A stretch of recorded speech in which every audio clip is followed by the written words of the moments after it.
Hey there, thank you so much for joining me today. I am Sarah May Ives, and today we're going to talk about the single most important thing that you can do to sell your services, to write copy that sells, and to make sure that your landing pages convert. Because let's face it, when you're starting your business, there are so many conflicting pieces of information that you may not even know what to do. And today I'm going to talk about one of the biggest mistakes that people make when they are starting their business. And what we're going to talk about is something that you may have even heard so much that you've become immune to it. But I work with a lot of people. I do their advertising. And when we're doing advertising, it really forces us to ask some crucial questions about your business and your offerings and who you serve.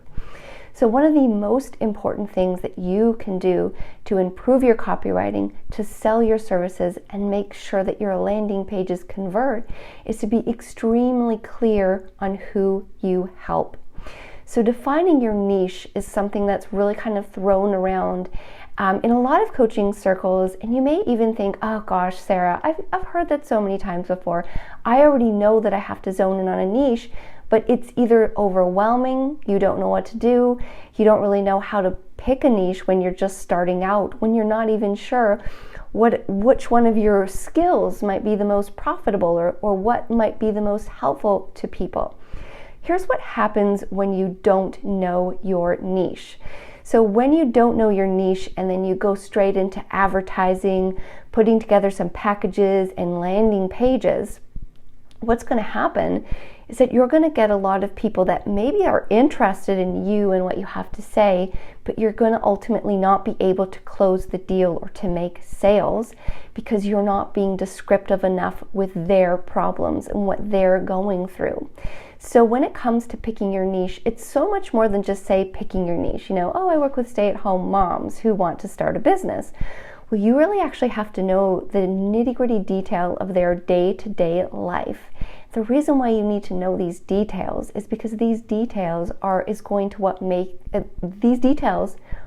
make your copywriting sell. There's a saying in the business industry that your level of profit is directly proportional to how well you know your clients.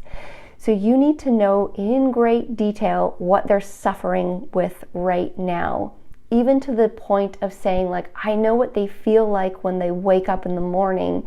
I know what they feel like at nighttime when they can't get to sleep because they're so busy worrying about how they're going to pay the bills, how they're going to figure out, X, Y, Z. So whatever those problems are, you need to have such an inherent understanding of what they're going through. So this is so crucial because when it comes to actually engaging them, maybe it'll be okay if you're not laser focused. Maybe you will get some engagement, but when it comes to actually making sales, you're not going to succeed. Now, so today we're talking about, if you're just joining us now, today we're talking about the single most important thing that you can do to improve your copywriting and to improve your sales. And that thing is knowing your customers inside and out, knowing the struggles that they're going through. And then in addition to that, in your copywriting, communicating how not only do you understand them like crazy, but you've been there once, or if you haven't been there once, you should be able to demonstrate why you're even an authority to talk about it at all in the first place. Because ultimately that is what's going to create trust with people. So when you know these details about them, suddenly your copywriting will transform. Suddenly your copywriting is going to offer them not only a full understanding of what they're going through, but it's going to be able to demonstrate that you know the exact solution that they need. One thing that I've heard from clients that I work with, so when we're testing out offers, this is definitely something that we come up against, is the clarity of their offer. And you have to figure out, in terms of knowing your pain, so people will say to me, listen, I've been to a Tony Robbins event. I've been to, say, a Grant Cardone, conference, and the people in the room were extremely different. They came from all walks of life, they came from all types of experience, but somehow they're able to make millions serving a massive amount of people. So I think it's sort of a seductive thing that to think when you're first starting out, but it's not true at all. It's very easy to think, well, hey, if these heavyweights in the industry had success without niching down to a particular type of person, why can't I do that? I mean, ultimately the answer is because they're at a much different stage of their business than you are at. When you're just starting your business, you're trying to gain momentum, you're trying to gain traction, you're trying to figure out, which one of your skills is really the most valuable to people, which one of your, clients' problems are you most able to help them with. You're at a much different position than Tony Robbins, who's been, maybe he's been doing this for 30 years now. And I heard something very interesting too within the last month, is that 10 years ago, even Tony Robbins, even him, he was having problems scaling because he was too general. And he had a business consultant who I wish I could remember of the name right now, but he met with a business consultant who told him this and said, listen, you need to focus on business owners. And he did that. And now he's blown up even 1,000,000 times more to be the success that he is today. So when you're first starting out your business, you cannot compare yourself to those heavyweights in the industry and think that that's a realistic benchmark to go for. You might be there someday. In fact, I dearly hope you are. But if you want to get there, you've got to start out smaller, more specific, and you've got to test out exactly which one of your skills is the most helpful to your potential clients. And there are a few ways to do this. So when you are first starting out, in terms of picking out a niche, it doesn't mean that you have to pick just one niche. You can actually sit down and put together 3 niches of people that you think are the highest potential to help. And what you want to do is write out each of these avatars in great detail. So maybe one of your niches, say you're a romance coach, maybe one of your niches is, say, alpha women. That's somebody that I've worked with in the past, someone that was catering to a very specific type of woman. Maybe another one of your avatars would be people that have already been married, had kids, they're grown up, they're older.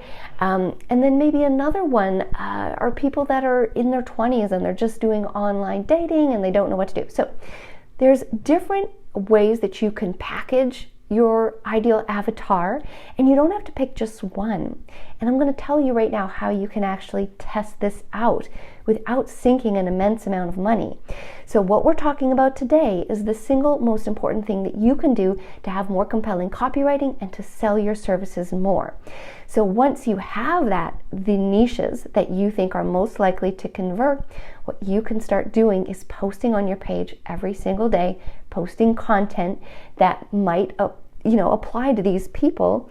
You're also going to get on video. Get on video. If you want to scale fast, get on a Facebook Live every single day for 30 to 60 days.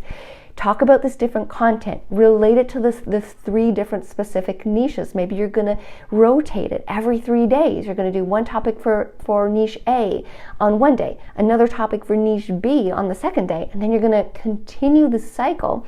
And you're going to look into your page and you're going to see which posts are getting the most engagement, which posts are people caring or talking about. So I hope that you're finding this content helpful today.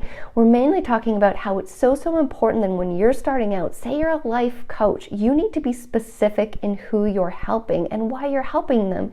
You need to be specific in the struggles that they are going through.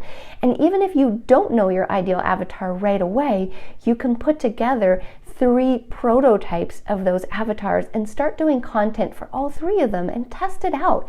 You can even start promoting those posts. Now, I'm not talking about major ad spend, but you can put $10 behind each post.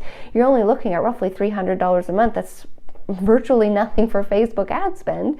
And you can start to see what are people engaging with, what are they enjoying, and this will dramatically improve your copywriting, will dramatically improve your confidence in what you're talking about and who you help. And it will get you so much further so that when it does come time to really scale, to really take your offerings to a cold market, you're really going to have clarity on what to offer. I'm Sarah May Ives. I hope that you have enjoyed this training today. If you have any questions, put them in the comments below and tell me, where are you watching from? What stage in your business are you in right now? Thank you so much for joining me.